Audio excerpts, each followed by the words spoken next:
Hello and welcome back to my YouTube channel. Today's lesson is on the Bill of Rights, Amendments 2 through 10. Okay, so we've already talked about in a previous one the First Amendment and how there are 6 or 5 plus 1, depending on how you want to look at it, type of protections that give people the right to speech, assembly, petition, religion, and press. Now, today we're going to go over the remaining ones in the Bill of Rights. So get out your notes and here we go, okay? So number 2 is, of course, some of these you already know, okay? So that's why we're not like a split screen and stuff like that. But I apologize if you needed the visuals on there.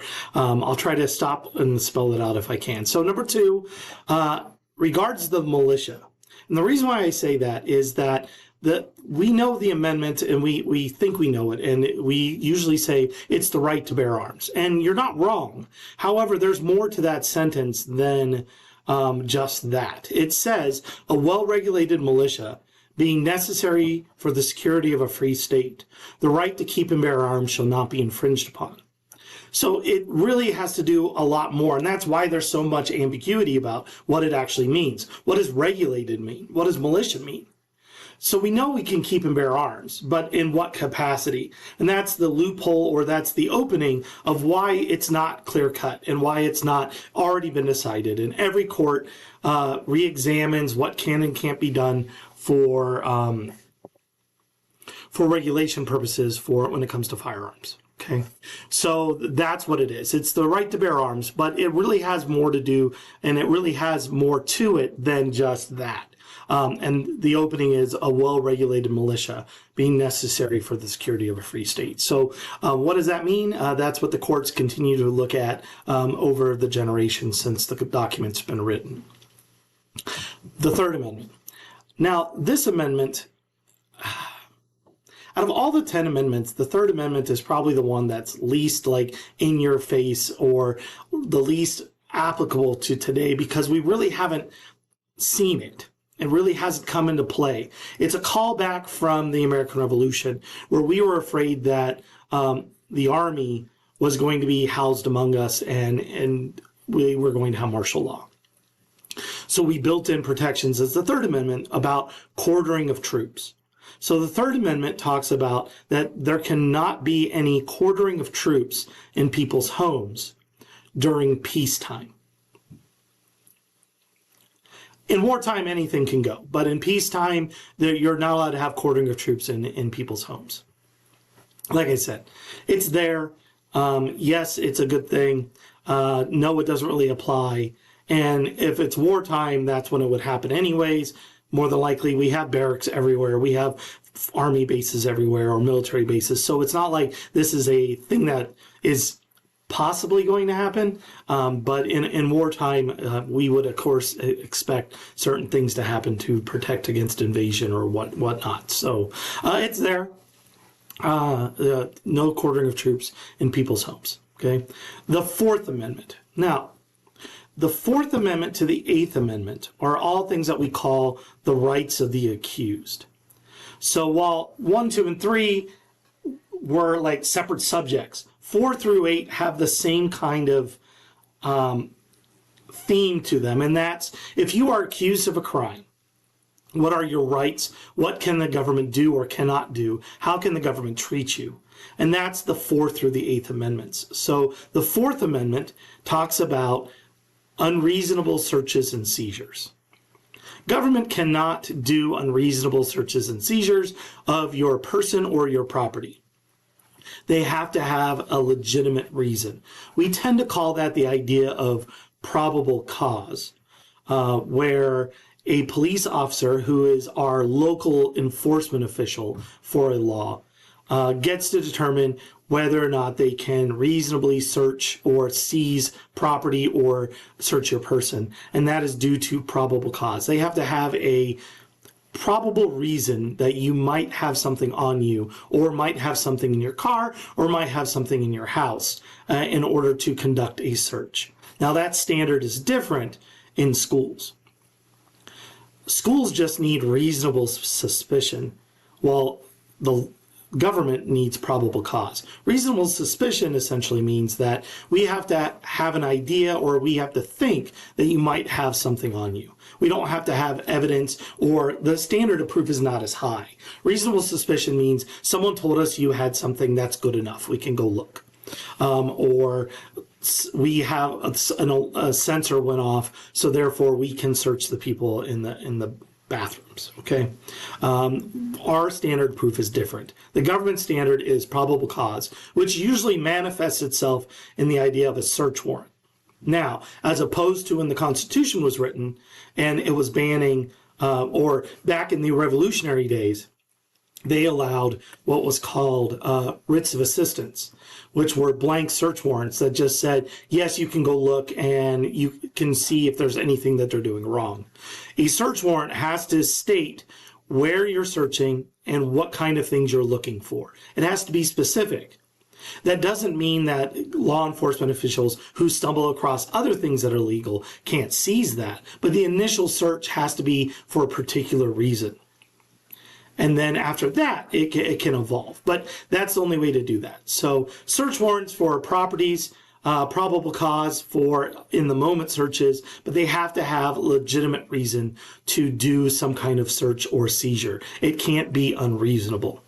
You just looked at me funny, and so I can search and do those kind of things, which is also the controversy surrounding the idea of stop and frisk, where the idea behind that law enforcement procedure was you're in a high crime area, someone commits some kind of minor infraction such as jaywalking, or they're driving around and the light above their license plate is out, and you use that as a pretext to stop them, and then because of that you use that to search.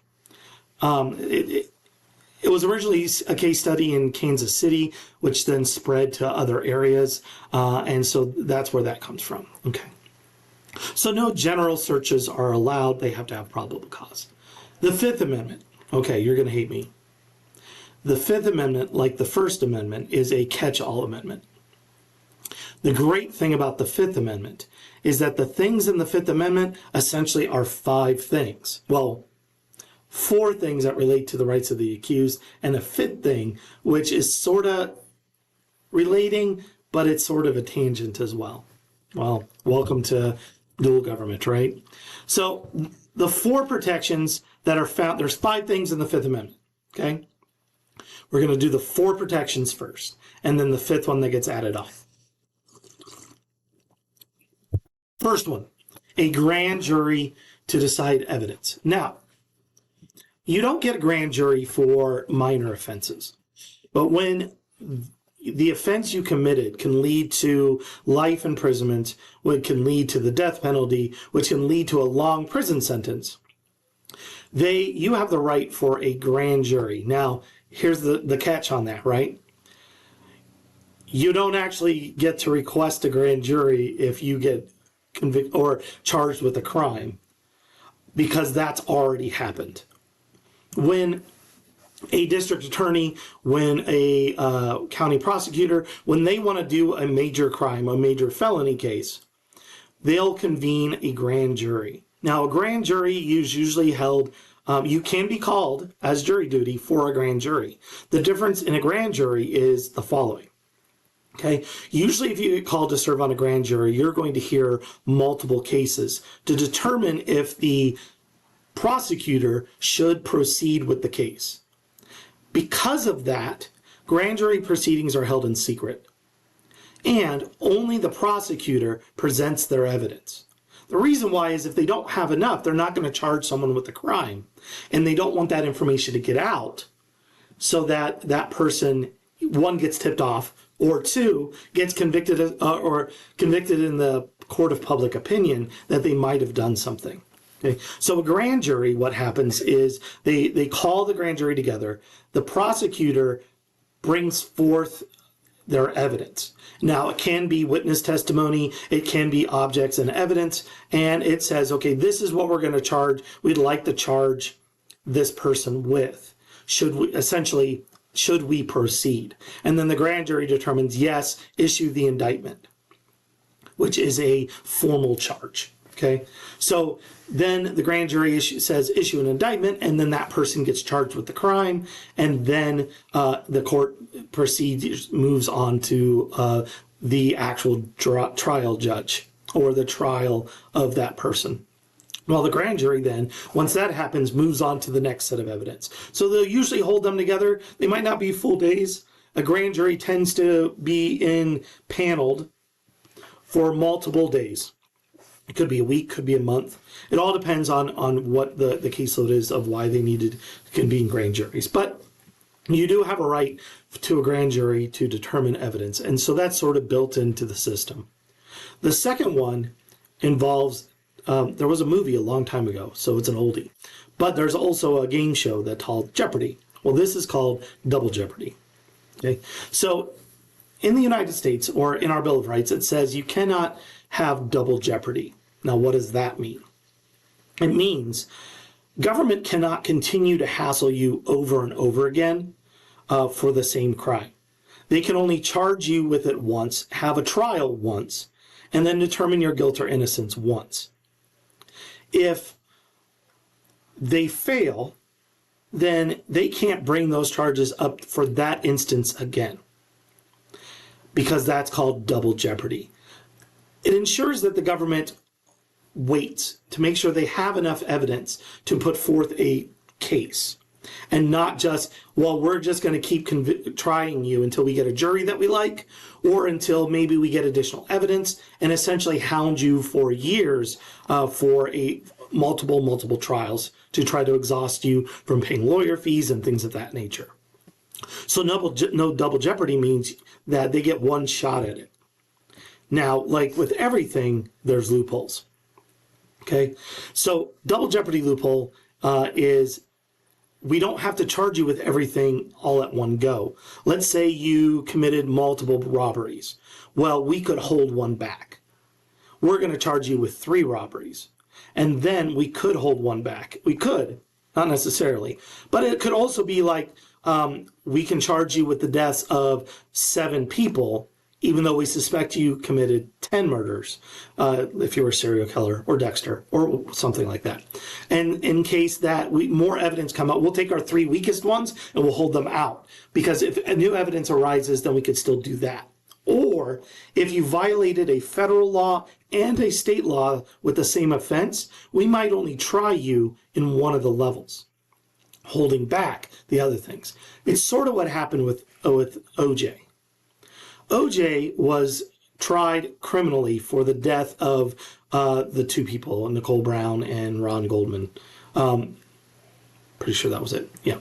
And he was found not guilty. That was the criminal case. There's also layers of government on layers of trial, federal, state, and there's criminal and there's civil. Civil is like, I'm going to sue you. So even though he's found guilty there, not guilty there, it's not double jeopardy because it's a different court system. So he was tried again under civil court, which had no jail time involved. It was monetary, and the burden of proof is lower in a civil trial. And so based on the preponderance of the evidence, which you don't need to know in this chapter, he was found liable for the wrongful death of an individual, and that's why he had to pay. So double jeopardy applies to the same level for the same crime. If the government gets one shot, and if they fail, then you basically got away with it if you did it, or you were found innocent, which is the presumption of our legal system, is that you're innocent until proven guilty. Okay. Number 3, no self-incrimination. Self-incrimination. The government can't have as their only evidence you testifying against yourself. Meaning they can't put you up on the stand and force you to testify and tell the truth, the whole truth, and nothing but the truth to see if you did something. Now, if you confess, that's completely different. If they can't force you to. If your defense attorney brings you to the stand to testify, that's a risk because you are essentially waiving self-incrimination, although you could claim it at that point as well. I will be honest with you though, it won't look very good. I know we're supposed to be presumption of innocence, right? But if someone goes up there and says, I refuse to testify on the grounds of self-incrimination, or I plead the fifth, that kind of fun stuff, the jury's going to hear that, and they're probably going to be swayed, even though they shouldn't. So the defense-wise, they're probably not bringing you up to the stand, and the prosecutor can't bring you up to the stand. The government needs something else in order to convict you of something. There's also spousal privilege, which makes that they can't call your wife up or your husband up or your spouse up to testify against you either, unless of course they waive that, or they do immunity deals, or they confess, right? Confession means you're waiving your rights essentially, okay? And you're saying, okay, I did it. I know I don't have to say it, but I'm going to confess. And so you can't be forced to testify against yourself. They have to have other evidence to try to put forth to convict you of something, and that's self-incrimination. Next one. This is number 4. 4 is the number of the counting, and the number of the counting is 4. Okay, the fourth one is due, D-U-E, process, P-R-O-C-E-S-S. It's a fancy term, but it basically means government has to follow procedures in order to deprive you of your natural rights. There's a set procedures that they have to do. They can't circumvent that. They can't say, okay, you don't get this, we're just going to jump straight to that. They have to follow a sequence, they have to follow a set of rules, they have to provide certain opportunities, and that is called due process. They can't deprive you of your natural rights without doing something of that nature. They have to follow procedures. That's what due process means. Now, later we'll get into more complicated versions of that, but we're just going to keep it at that. The fifth one. The oddball, but not really, because it sort of relates to due process. If due process says that they have to follow procedures to deprive you of life, liberty, or your property, the fifth one ties to property, and that is called eminent domain. E-M-I-N-E-N-T space D-O-M-A-N. Eminent domain is the power of the government to seize or take private property for public use. Let's say we know that there's a freeway coming in. Let's say, let's go down the freeway to the exit ramp of Rancho Santa Fe, that interchange. Okay? There are people who bought land there. Some of them are going to end up being commercial, or residential. They bought land expecting someday there might be something. It's been in the plans for like 30 years, this interchange. They bought land, somebody's going to sell it to make a Target. Somebody's going to sell it to build houses. But some of it, they're not going to get a choice. Because let's say they need an on-ramp or an off-ramp, and your land is right there. Government can take that land from you through eminent domain, which means that the government is going to use your land for public use, an off-ramp. They have to provide you fair market value. They don't have to provide you with what you think it's worth. They only have to provide you with fair market value, and you are sort of compelled to sell. You can take them to court or arbitration to try to determine if you are getting fair market value. But in the end, government can seize that property for public use. We see it all the time when it comes to like baseball stadiums, freeways, public work projects like a sewage treatment plant or a electrical plant or a park where they need this area, or a wash plan. Back in the day when I was a kid, your age, that wash that runs through Kingman was not as developed as it was. It was much smaller.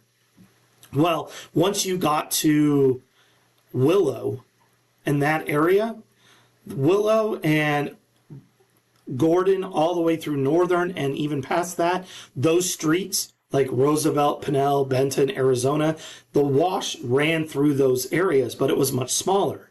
Well, when they decided to build that channel project, they bought the houses that were right next to the wash in order to widen the wash. And so all that was eminent domain. And that's why, sort of like if you drive down Gordon and you look to the left right by the wash, I think that's Pinell Street? No. Let's see here. We got Irving. Irving. I think Irving Street is only like 2 houses, and then it's sort of the wash happens, and that's due to that street used to go all the way through. It had the wash, and there was multiple houses, but they bought those things through eminent domain in order to do that project. The gray area on this comes to us because what is public use? Is a shopping center public use? Is new condos in an area that is dilapidated or old? Let's say you had 1950s houses that are along the beach, right? There's only like 2 or 3 houses. Well, it might be to the city's best interest to knock those down, build high-rise condos, because then they have higher property tax and it raises the property tax values in the area. So the eminent domain comes under scrutiny when it comes to what exactly is public use. Okay. So those are our 4 plus 1, or 5, the 5th. Okay. 6th Amendment. The 6th Amendment means you have the right to a speedy and public trial. Yes, they use those terms, speedy and public. What it really means is they can't keep you in jail for years while waiting trial. They either have to let you out with bail, or they have to make sure that your trial is in a reasonable amount of time. Enough time that you can build a defense, but not stretching it forever. In addition to that, it's public, meaning they can't hold it behind closed doors where the public wouldn't necessarily know what happened to you. It has to be available for the public to know at least what happened to you. Okay. You also have a right in this one with the 6 to an impartial jury. That sort of makes it public as well. It's a jury of your peers. Now, your peers would not be in a jury, maybe 18 and above, but they're not going to necessarily be your peers. They're going to be your citizens, people in the community that you live in that will determine guilt or innocence. Now, that might get complicated if it's a high profile case where they might have to move your case somewhere else in order to try to get an impartial jury that might not have heard about what went on or doesn't have direct ties to the community. And so that's always something that they weigh too. But you have a right to an impartial jury to determine guilt or innocence. You can waive that right and just have a judge, but you do that. The 6th Amendment is also where we find the right to a lawyer, the right to hear and question witnesses, to right to have people testify on your behalf. Those are all things that are in there. We have a lot of catch-all amendments. I'm sorry. But essentially, if you can go a speedy and public trial, that's where that stuff comes from.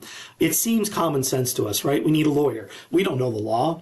I mean, we need somebody who at least knows the law for us, right? We've watched shows, law shows, cop shows, although we don't really watch shows anymore. We just swipe. Actually, it's up, down, right? To try to watch short things. But essentially that, right? And you have the right to question witnesses. Okay. Number 7, a trial by jury for civil cases. So like once again, I said before, there's criminal law and there's civil law. You have the right to a jury trial for civil cases, which usually involves a fine or monetary damages.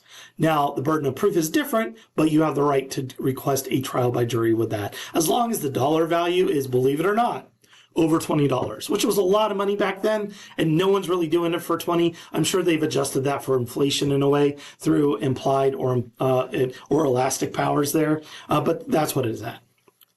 8th Amendment. There's 2 things in the 8th Amendment. The first thing is no excessive bail or fines.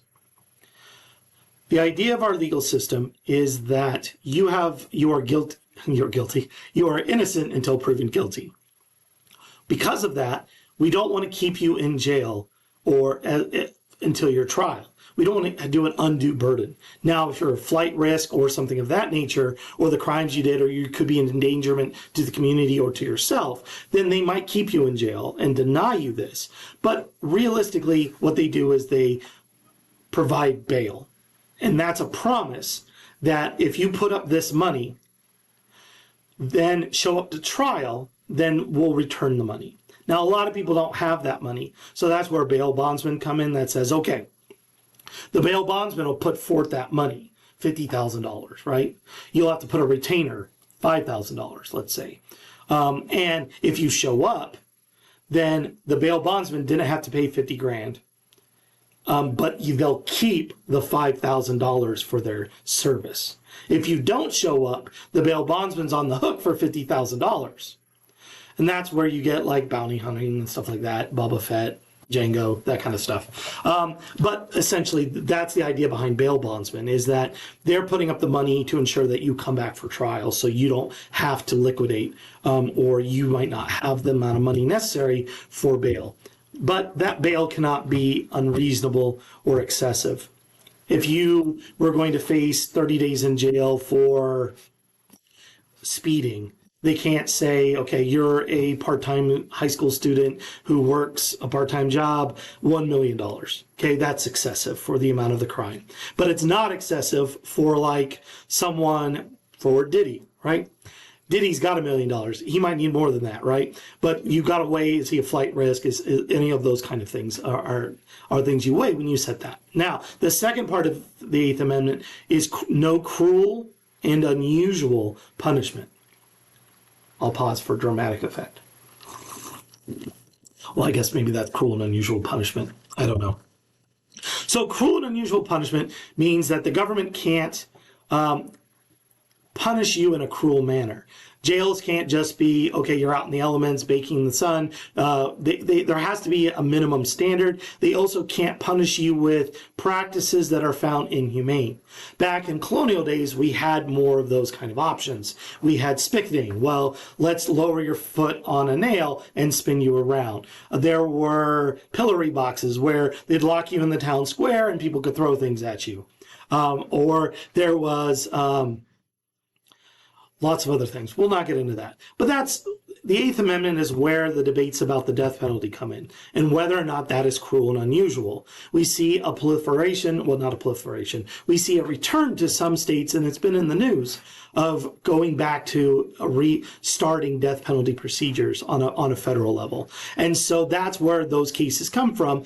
The people look at those kind of things as, well, that's cruel and unusual. And so they submit a lawsuit to stop firing squads, lethal injections, electrocution, gas chambers, those kind of things, as cruel and unusual. And so that's why we've seen sort of starting and stopping when it comes to the death penalty for cruel and unusual. Okay. The Ninth Amendment, okay. Take a deep breath. The Ninth Amendment and the 10th Amendment are complicated. They're probably the most complicated to say out loud, but they're really not complicated in what they do. Okay, so the definition is going to be complicated, but the simplified definition is not. Okay, the Ninth Amendment says there are going to be rights that you have that we didn't protect for you in the Constitution. They're still retained by you. You have other rights that aren't listed here. We've said and created a limited government that said government can be involved in these areas and they can't be in these areas. And we created a Bill of Rights that says you have the right for this stuff and the government cannot do this stuff. But we might have missed something. And the Ninth Amendment says you still have those rights. If we didn't give it to the national government, and we didn't prohibit it to the state or the national government, then you still have that right for these. And that's where the ideas are with campaigning for office. Like, can I run for an office? Well, there's nothing in the Constitution that says that people who want to get into government can campaign. So what's to stop the government from saying, okay, you can only submit your name and that's it? Well, the Ninth Amendment, even though it's never really used this way, but it essentially says, the Ninth Amendment says you have other rights. Privacy. Yeah, you can go with, okay, if I have freedom of speech, freedom of assembly, right to not no unreasonable searches and seizures, right to no self-incrimination, all of that stuff, then I sort of have the right to privacy. But even if you didn't take all that stuff there, then you technically still have it with the Ninth Amendment. Your ability to travel to other countries can all be found in like this Ninth Amendment. Later, it'll be the 14th, which will protect you from states as well. But this is the national government, okay? That's where those things come from. The 10th Amendment. The 10th Amendment clarifies federalism. Now, we talked about federalism in the last chapter, where the idea of federalism is that there are powers that the national government has.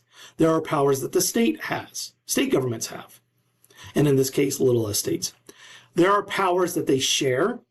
There are powers that neither one of them can have, and all of those things exist. Now, what if we miss something? What if there's a government power out there that we haven't given to something? Okay, so it says that power that's not given or prohibited to the national government or prohibited to the state governments are given to the states. And if they don't want it, it belongs to the people. Healthcare, education, public safety, all those things are not listed in the Constitution. Yes, we have the Department of Health and Human Services at the federal level. And yes, we have the Department of Education at the national level. And they've been in the news lately, so you're like, well, no, they exist to some degree. But what we're missing is that those actual organizations operate at state levels.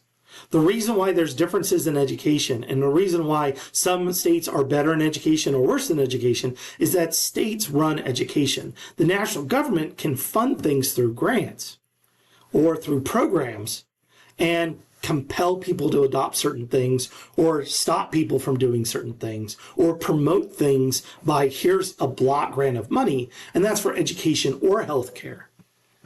But they don't actually run education. Why Texas has their own textbooks for history and science. There's specific Texas editions. Why your quality of education can vary depending upon what public school system you went through in the United States, even at a county level. There are differences countywide, statewide, and every state is different. Why some classes like government could be taught 9th grade while in others 12th grade. Well, some people require 4 years of science or we only require 3. That's because things like education are run at a state level. So the 10th Amendment essentially says if there are powers that are listed or if there are powers that come up and we didn't prohibit it or give it to the national government and we didn't say that states couldn't have it, then the states get it or the people. So these are the 10 amendments that we call the Bill of Rights. Now, we know that there was originally 12, now, but only 10 were approved, and that's why it's called the Bill of Rights, and it's the 10 amendments. And so those are our things, okay? That's it for me today. I'll talk to you guys later. Bye. Like and subscribe.